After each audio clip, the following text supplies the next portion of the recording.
Oi, pessoal, tudo bem? Estou de volta aqui com vocês. Bom, há pouco tinha comentado com vocês então sobre a importância de a gente distinguir, né, na administração de vendas a diferença entre planejar vendas e fazer previsões de vendas. Então, vamos abordar esses assuntos aqui. A primeira parte, quando a gente fala em planejamento de vendas, planejamento é esse processo de planejar, organizar, recrutar, treinar, dirigir e avaliar todas as atividades que são pertinentes à equipe de vendas, né? Ou seja, são pertinentes à minha gestão com essa equipe. Se vocês forem olhar, então já começa a ter o entendimento de que planejamento de vendas ele é mais amplo que previsão de vendas. Tá? Por quê? Porque planejamento de vendas tem relação com gestão e tem relação com as funções administrativas que os gestores são responsáveis. Então, quando a gente fala de funções administrativas, talvez vocês se recordem lá do início, novamente, dos primeiros semestres que vocês tiveram, quando se abordou lá a teoria clássica da administração, e dentre elas se tinha também a abordagem do autor do Henry Fayol, né, quando vocês estudaram faiolismo, né? Então, para Fayol, uma empresa, né, ela tinha 5 grandes funções administrativas, que era planejar, organizar, comandar e coordenar e também controlar, né? Depois, né, posteriormente, aí passado algumas décadas, isso acabou assumindo então que a empresa tem, enquanto função administrativa, né, enquanto gestão, 4 grandes funções, que são justamente de planejar, organizar, dirigir, né, que seria justamente o comandar e coordenar que Fayol trouxe para a gente, e controlar, né? Se vocês forem agora traduzir essas 4 funções, 4 ou 5 funções administrativas para o conceito de vendas, vocês vão ver que é justamente isso que é o significado de planejamento de vendas, e esse é o papel de um gestor de vendas, né? Então, ele é responsável por planejar, é responsável por organizar a equipe, né, e os recursos dessa equipe, ele é responsável por recrutar e selecionar essa equipe, por isso que a gente teve uma aula de recrutamento e seleção. Ele é responsável também por treinar essa equipe, preparar, desenvolvê-la. E, por fim, dirigir, que seria comandar e coordenar, para que depois ele possa fazer aquela avaliação e controle que é natural em qualquer ciclo de gestão. Ok? Bom, a partir disso, então, eu trago para vocês as 5 etapas de um planejamento de vendas, que envolve a avaliação das oportunidades de mercado, ou seja, eu preciso estar atento às oportunidades do meu segmento de mercado de atuação, a estimativa de demanda de mercado, que nós vamos falar em seguida, mas poxa, diante de um potencial de mercado que eu faço a leitura, então qual é a estimativa de demanda que eu tenho para a minha empresa? A partir disso, sim, eu faço a previsão de vendas, né? Ou seja, a previsão de demanda da minha empresa é a mesma coisa que uma previsão de vendas. E aí notem que previsão de vendas está inserido dentro de planejamento de vendas, porque é mais amplo. A partir disso, então, eu defino realmente a segmentação de mercado que eu vou trabalhar, ou seja, em que segmentos, em que nichos, né, que eu vou escolher estar presente para poder facilitar o acesso ao meu produto ou ao meu serviço por parte do meu público-alvo. E por fim, eu vou buscar desenvolver estratégias que eu possa garantir uma boa distribuição e uma boa logística, certo? Então, isso, gente, é o conceito de planejamento e são suas etapas, ou seja, é algo mais amplo que é responsabilidade de gestão em administração de vendas. E previsão de vendas? Então, previsão de vendas, gente, ele é um método que as empresas utilizam para tentar quantificar, seja em termos de quantidade de produtos ou até mesmo em quantidade de serviços, né, suas receitas futuras. Então, a empresa busca, de certa forma, prever vendas através da mensuração de quantas unidades ela projeta de vendas dos seus produtos ou de quantos atendimentos em relação aos seus serviços. Então, isso que é previsão de vendas. Aqui, conforme FutuRel, né, é um método utilizado para prever as receitas futuras da empresa ao se planejar atividades de marketing em vendas. Né? Porque que ao se planejar atividades de marketing em vendas, porque normalmente estou dizendo para vocês, vendas é concepção. Então, quando a gente estuda marketing e desculpa, falei vendas é concepção, não. Marketing é concepção, vendas é execução. Então, quando a gente estuda marketing, aquele tradicional composto de marketing, então toda a estratégia de produto, de precificação, de promoção, de distribuição, né, elas são executadas por vendas. E por isso que a previsão de vendas também considera essa estratégia. Né? Imagina assim, poxa, a nossa empresa, enquanto promoção, vai fazer uma mídia nas principais canais de TV aberta ou fechados, né? e por conta disso a demanda deve aumentar substancialmente. O que é o papel do gestor de vendas? Poder saber que essa promoção, né, essa ação será executada nos próximos meses e a partir disso, então, fazer previsões de vendas a partir dessas ações também. Ok? Mais adiante, na próxima aula, nós vamos falar exclusivamente de previsão de vendas para a gente ver também métodos de previsão. E por fim, pessoal, já chegando ao fim da aula de hoje, né, os últimos 5, 7 minutos que eu vou estar aqui com vocês é para a gente poder distinguir a diferença entre potencial de mercado e potencial de vendas. Então, primeira coisa, gente, potencial de mercado. O que é?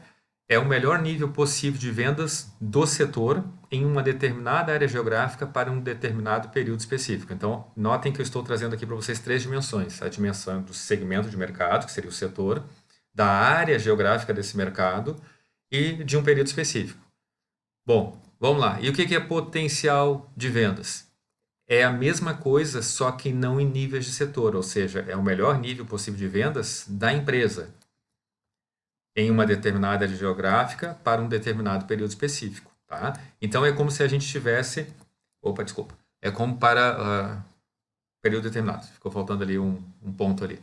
É como se eu dissesse para vocês assim, vamos lá. Bom, o potencial de mercado de venda de computadores, né, no Brasil, tá, é de números hipotéticos, é de 5 milhões de unidades ano. Tá? Então, o que eu quero dizer para vocês? Olha lá, o melhor nível possível de vendas no setor. Então, no segmento de computadores, né, na área geográfica Brasil, para um determinado período específico, então, em 2020. Né, então, vamos supor que, poxa, o potencial de mercado do setor de computadores, né, notebooks, no Brasil, para 2020, estima-se em 5 milhões de unidades. O que quer dizer isso, gente? Esse é o número máximo de vendas que todas as empresas que atuam nesse setor poderiam obter, né, juntas. Então, todas juntas podem obter, né, em nível máximo de venda de 5 milhões de unidades de notebooks. Bom, e o que é o potencial de vendas? É o pedaço da minha empresa. Ou seja, o melhor nível possível de vendas que a minha empresa poderia atingir. Ou seja, potencial de vendas tem total relação com previsão de vendas. Porque a partir do meu estudo do tamanho todo de um mercado, eu estabeleço o meu potencial de vendas. Vocês estão entendendo isso? Então, o potencial de vendas é como se fosse estabelecer aquela minha participação de mercado, aquele meu market share. Né? E o potencial de mercado é aquele tamanho total de mercado. Entenderam isso? Então, potencial de mercado, o todo, né? O maior nível, o melhor nível de vendas de um setor numa área geográfica para um período específico. Né? Então, é todo esse tamanho de mercado, é como a gente diz, é o bolo inteiro. Né? E o potencial de vendas é o meu pedaço desse bolo, ou seja, é quanto eu posso participar nesse mercado, por exemplo, de 5 milhões de unidades de notebook para 2020. Eu acho que eu tenho potencial de ter 1% desse mercado, ou seja, de vender 50 mil notebooks ao longo de um ano, ok? Essa seria uma possível previsão de vendas, né, que se traduz no seu potencial de vendas. E aí eu trago para vocês 3 técnicas, gente, de como é que a empresa pode, então, levantar o tamanho do seu mercado. Né? Por que isso é importante, gente? Primeiro, porque eu acabei de dizer para vocês, né? O levantamento do potencial de mercado, ele auxilia a empresa a conhecer o tamanho de mercado que ela tem, né? E a sua respectiva participação nele. Então, assim, para eu poder, primeira coisa, entender qual é a minha participação, eu preciso ter o tamanho do todo. Então, é importante para que as empresas saibam assim, hoje eu vendo 50 mil notebooks ano. Tá? E qual é o tamanho desse mercado? São de 5 milhões de unidades por ano. Poxa, então eu tenho 1%. Não, são de 500 mil unidades por ano. Poxa, então eu tenho 10% desse mercado. Então, é para isso que serve. E, em paralelo a isso, ele contribui para a avaliação do desempenho então, de vendas da empresa e para a definição da estrutura da força de vendas e as áreas geográficas que ela irá atuar, direcionando todos os esforços esses do programa de marketing. Lembra, né? Então, tudo aquilo que é concebido em marketing, ele é posto aqui em execução, né, para que possa as empresas obterem maiores fatias de mercado, certo?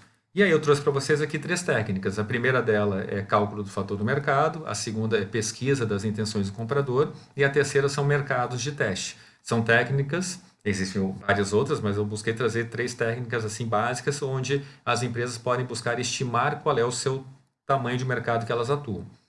Em relação à primeira, que é o cálculo do fator do mercado, eu trouxe aqui para vocês um exemplo, né? Então, vamos pensar no novo fabricante de mel em Santa Cruz do Sul. Olhem só, o Rio Grande do Sul é o maior produtor de mel do Brasil, são mais de 37 mil produtores que cuidam, né, de 488 mil colmeias. E aí, nessa pesquisa que foi feita, né, identificou-se um fator. Ah, que fator é esse? Em média, o consumo per capita por brasileiro é de 120 gramas por ano. Poxa, então se a minha região é Santa Cruz do Sul, né, e o meu público-alvo está aqui em Santa Cruz do Sul, e eu sei que hipoteticamente Santa Cruz do Sul não tem esses números exatos, tem 100 mil habitantes, para ficar fácil a gente fazer conta, eu vou multiplicar 100 mil habitantes por 120 gramas, eu vou saber estimar qual é o total, né, do potencial de mercado que eu tenho em Santa Cruz do Sul. Para a partir disso, então, estabelecer qual é o meu potencial de vendas, qual é a previsão de vendas que eu posso ter. Ok? Então, esse é um exemplo de como é que a gente pode buscar estimar o potencial de mercado. Um segundo exemplo, uma segunda técnica é pesquisa de intenções com o comprador, ou seja, eu vou, né, lançar, por exemplo, aqui uma nova mamadeira, que nem eu trouxe para vocês aqui, né, e a partir disso, desse novo modelo, eu vou estabelecer pesquisas de intenções com meus clientes potenciais. E o que eu vou perguntar para eles, para esses clientes? Se eles têm interesse de compra pelo produto, qual o preço que eles pagariam por esse novo produto, né? Aí eu informo qual o preço seria desse produto para ver se eles realmente teriam interesse de comprar esse produto e eu vou conseguindo entender a cada X pesquisas que eu fui aplicando qual realmente o percentual de intenções de compra que se confirmaram. Então, essa é uma outra forma de eu levantar o potencial de mercado. E por fim, pessoal, a terceira e última técnica seria mercados de teste, ou seja, por exemplo, essa mesma empresa deseja lançar esse novo produto, essa nova madeira no mercado, e aí ela resolve levantar o potencial de mercado através da técnica de mercado teste. O que é isso, gente? É selecionar alguns clientes, né, para colocar o produto nesses pontos de venda, acompanhar a venda desses produtos, poder comparar com as demais vendas de outros produtos, e a partir daí, se eu fiz um teste em 5 clientes e a minha região tem 500, eu extrapolo esses resultados de 5 clientes para 500 clientes. Então, essa é uma terceira técnica. Importante ressaltar, gente, que assim, em gestão, né, e principalmente em pesquisas, né, quando a gente utiliza mais de uma técnica, é até mais válido. Por quê? Porque uma pode apoiar a outra e ajudar a suavizar essas distorções que normalmente toda pesquisa traz. Certo, pessoal? Então, era isso que eu tinha para a aula de hoje, né? Espero que vocês tenham gostado e compreendido aí esses temas que eu trouxe para vocês. E caso tenha ficado alguma dúvida, gente, não deixem de me enviar uma mensagem aí pelo Virtual Unisc que eu responderei para vocês com o maior prazer. Muito obrigado aí pela atenção de todos e uma boa semana aí para vocês. Até logo.